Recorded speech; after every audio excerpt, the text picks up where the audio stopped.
नमस्कार, आप देख रहे हैं A1 उत्तराखंड और आपके साथ मैं हूं आशीष तिवारी। बुलेटिन में सबसे पहले एक नजर हेडलाइंस पर।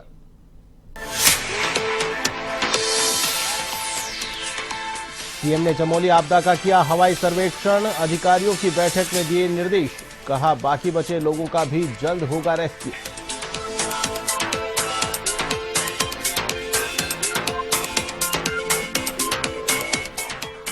राज्य के कई सरकारी स्कूल बच्चों से महरूम, सरकार संख्या बढ़ाए जाने की कर रही कोशिश।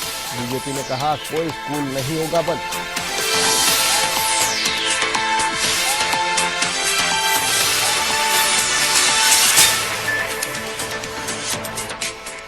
उत्तराखंड में हर पल बदल रहा मौसम, मैदानी भागों में बारिश तो पहाड़ों में हो रही बर्फबारी।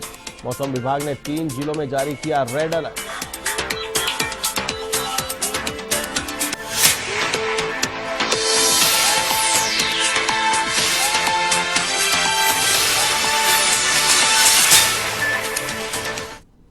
और अब खबरें विस्तार से। उत्तराखंड से बड़ी खबर आपको बता रहे हैं। बद्रीनाथ धाम में माना गांव के पास ग्लेशियर टूटने से 57 मजदूर दबे होने की सूचना मिली, जिसके बाद लगभग 50 मजदूरों को रेस्क्यू कर लिया गया है।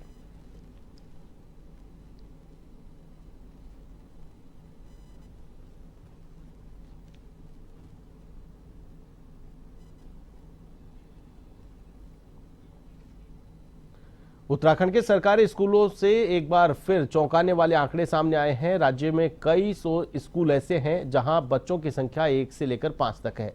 राज्य में 130 स्कूल ऐसे हैं जिनमें सिर्फ एक छात्र है। वहीं 267 स्कूलों में 2 ही छात्र पढ़ रहे हैं। 324 स्कूलों में छात्रों की संख्या 3 है तो 361 स्कूलों में 4 छात्र ही पढ़ाई कर रहे हैं। वहीं 5 छात्र वाले राज्य में 423 स्कूल हैं।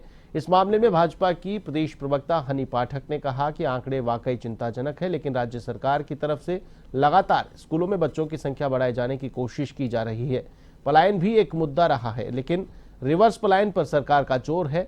उन्होंने कहा कि उसके बाद स्कूलों में बच्चों की संख्या बढ़ाने की उम्मीद है और कोई भी स्कूल बंद नहीं किया जाएगा।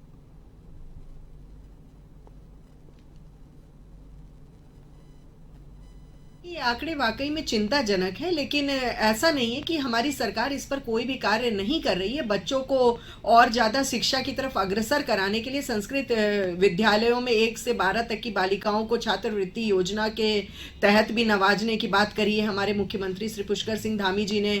और बच्चों को छात्रवृत्ति योजनाएं भी दे रही हैं। सभी स्कूलों में मिड डे मील से लेकर हर सुविधाएं प्रदान की जा रही हैं। ड्रेसेस फ्री में दिए जा रहे हैं बच्चों को। आर्थिकी तौर पर जो कमजोर हैं, सरकारी स्कूलों में भी ये सुविधाएं दी जा रही हैं। तो बच्चों को लाने के लिए पूरा प्रयास हमारी तरफ से किया जा रहा है। उत्तराखंड के चमोली जिले के माना गांव में रेस्क्यू ऑपरेशन जारी है। इसको लेकर कांग्रेस पार्टी के प्रदेश प्रवक्ता शिषपाल बिष्ट ने सरकार पर हमला बोला। उन्होंने कहा कि जब मौसम विभाग ने अपने एडवाइजरी में खराब मौसम की जानकारी दी थी तो मजदूर का वहां काम करवाना अपने आप में गंभीर विषय है। उन्होंने तत्काल संबंधित अधिकारियों पर एक्शन लेने की मांग करते हुए भविष्य में ऐसी घटना ना हो, इसके लिए ठोस कदम उठाए जाने की मांग की। जिस तरीके से मजदूर फंसे हैं और पहले से मौसम विभाग का अलर्ट जारी था, उसके बाद भी लापरवाही बरती गई और मजदूरों के जीवन को जोखिम में डाला गया, ये बहुत गंभीर मामला है। जबकि उत्तराखंड विषम भौगोलिक परिस्थितियों वाला राज्य है, ये किसी से छुपा हुआ नहीं है। और वो तो बहुत ही दुर्गम इलाका है जहां पर ये मजदूर काम कर रहे थे, ऑपरेटर काम कर रहे थे। तो निश्चित तौर पर जो है जिन्होंने लापरवाही बरती है उन पर गंभीर कार्रवाई होनी चाहिए और भविष्य में इस प्रकार की घटना। उत्तराखंड के चमोली जिले के माना में हिमस्खलन हादसे में 48 लोगों का रेस्क्यू कर लिया गया। मुख्यमंत्री पुष्कर सिंह धामी आपदा स्थल पर पहुंचे, वहां अधिकारियों से रेस्क्यू के बारे में जानकारी ली। बाद में उन्होंने देहरादून आकर आपदा परिचालन केंद्र में अधिकारियों के साथ बैठक की, जिसके बाद पुष्कर सिंह धामी ने कहा 48 लोगों को रेस्क्यू किया गया है, जल्द ही बचे हुए अन्य मजदूरों को भी रेस्क्यू किया जाएगा। कल प्रातःकाल अत्यधिक बर्फबारी से या हिमस्खलन से एवलांच आया था और एवलांच जिस स्थान पर आया वहां पर 55 जो श्रमिक थे वो उस समय काम कर रहे थे और 55 में से जब खोजबीन शुरू हुई तो कल तक कल रात्रि तक, देर रात्रि तक 33 लोगों को रिकवर कर लिया गया। वो सुरक्षित स्थानों पर ले जाया गया, हॉस्पिटल ले जाया गया। और आज प्रातःकाल 14 लोग और सवेरे खोज लिए गए, उनको बचा लिया गया। और सब मिलाकर 48 लोग अब हो गए हैं। 48 लोगों को अभी तक ट्रेस कर लिया गया है। बाकी बचे हुए 7 लोग, अब उनको भी बचाने के लिए हर प्रकार की वहां पर प्रयास किए जा रहे हैं। मैं भी वहीं पर अभी वहां से होकर आया। लोहाघाट पिथौरागढ़ राष्ट्रीय राजमार्ग पर संतोला के व्यू पॉइंट के पास एक सड़क हादसे में 4 लोग घायल हो गए। कार लखनऊ से मुनस्यारी जा रही थी, जिसकी पिथौरागढ़ की ओर से आ रहे कैंटर से टक्कर हो गई। आसपास के लोगों ने सभी घायलों को कार से बाहर निकालकर लोहाघाट उप जिला चिकित्सालय पहुंचाया। सभी घायलों की हालत खतरे से बाहर है। गौरव सिंह ने बताया कि 7 लोग 2 कारों में सवार होकर लखनऊ से मुनस्यारी घूमने जा रहे थे।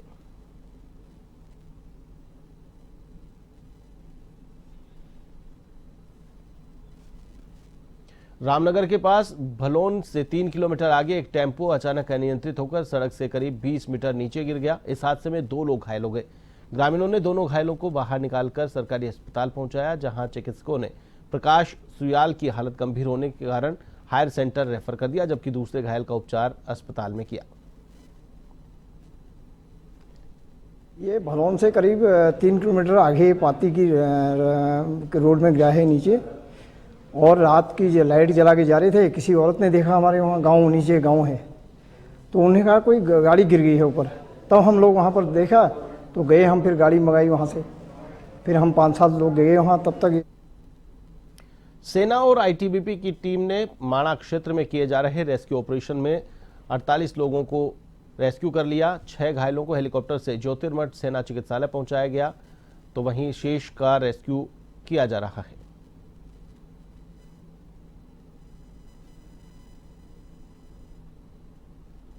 पुलिस ने देहरादून के पटेल नगर में बुजुर्ग श्यामलाल की हत्या की गुत्थी को सुलझा लिया है। उसने मुख्य आरोपी गीता और उसके पति हिमांशु को अमृतसर से गिरफ्तार कर लिया। पूछताछ में पता चला कि दोनों आरोपी बुजुर्ग को फंसाने के लिए उसकी अश्लील वीडियो बनाने का प्रयास कर रहे थे, लेकिन बुजुर्ग को भनक लगते ही वे नाकाम रहे और उसकी हत्या कर दी। देवबंद में नहर में शव के अवशेषों को बहा दिया। पुलिस ने दोनों को गिरफ्तार कर लिया। 7 तारीख को निधि जी हैं, जिनके द्वारा अपने पिताजी की गुमशुदगी दर्ज कराई गई थी, और इस दौरान गुमशुदगी की जांच में कुछ संदिग्ध चीजें प्रकाश में इन्वेस्टिगेशन में, तो उसके बाद उस गुमशुदगी को अपहरण में तरमीम कर दिया गया। तो इसमें 2 लोग संदिग्ध प्रकाश में आए, जिसमें एक अजय करके और एक धनराज करके 2 नाम इस पर आए थे, जो लगातार टच में थे, किसी न किसी अन्य नंबरों के माध्यम से टच में थे। और उसमें एक महिला गीता का भी नाम आया और उनके पति हिमांशु का भी नाम आया। 2 तारीख को उनके गीता और हिमांशु द्वारा उनकी हत्या कर दी गई थी और उसकी जो लाश थी वो टुकड़ों में काट कर रखी थी, जिसको वो फेंकने के लिए सहारनपुर नहर के पास फेंक कर आ गए। उत्तराखंड में पिछले 2 दिनों से बारिश और पहाड़ी जिलों में भारी बर्फबारी हो रही है। इसी बीच मौसम विभाग ने 3 जिलों में रेड अलर्ट जारी किया है। मौसम केंद्र के निदेशक डॉक्टर विक्रम सिंह ने कहा कि पिछले 2 दिनों से उत्तराखंड में बारिश हो रही है और 3000 या उससे अधिक मीटर की ऊंचाई पर बर्फबारी हो रही है, जिसमें उत्तरकाशी, चमोली, रुद्रप्रयाग, पिथौरागढ़ और बागेश्वर शामिल है, जहां काफी बर्फबारी हुई है। चमोली, उत्तरकाशी और पिथौरागढ़ जिलों में मौसम को देखते हुए रेड अलर्ट जारी किया गया है।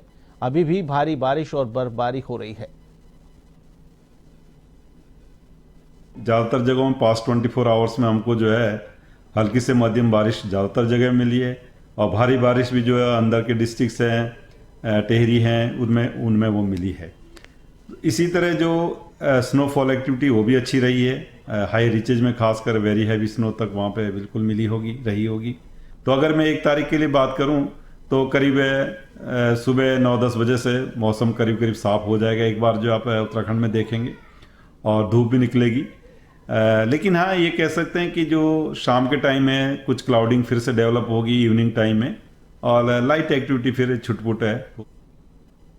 मुख्यालय पौड़ी के कंडोलिया मैदान में आयोजित पुलिस आरक्षी भर्ती प्रक्रिया में खराब मौसम के चलते व्यवधान उत्पन्न हो गया।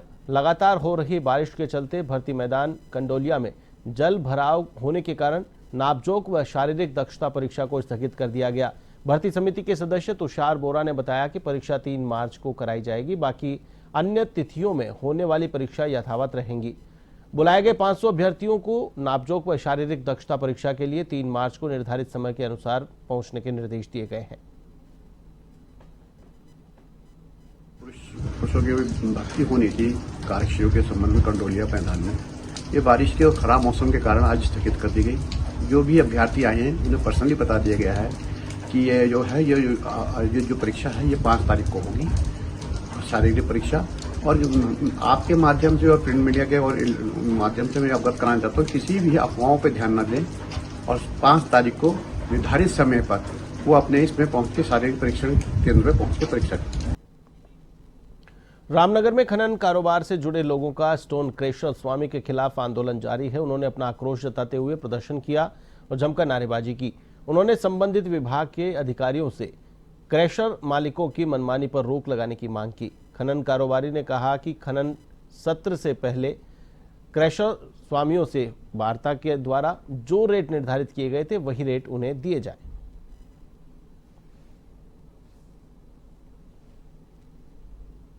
जो ये वाहन स्वामी खड़ंजा और कालूस गेट के जो इकट्ठे हुए हैं, ये क्रशर वालों के उत्पीड़न जो हमारे संग किया जा रहा है, जो रेटों के दर गिराई जा रही हैं। हमारी जो मांग थी कि एक न्यूनतम रेट हमारा रखा जाए, उससे नीचे रेट कभी ना आए, तो वो दिन पर दिन रेट गिराए जा रहे हैं। तो इस वजह से आज खालूसेद और खड़ंजा के जो वाहन स्वामी हैं एक संग इकट्ठा हुए हैं और कल से ये अपने अपने गेटों पर धरना प्रदर्शन। बुलेटिन में फिलहाल के लिए बस इतना ही। मुझे दीजिए इजाजत। नमस्कार।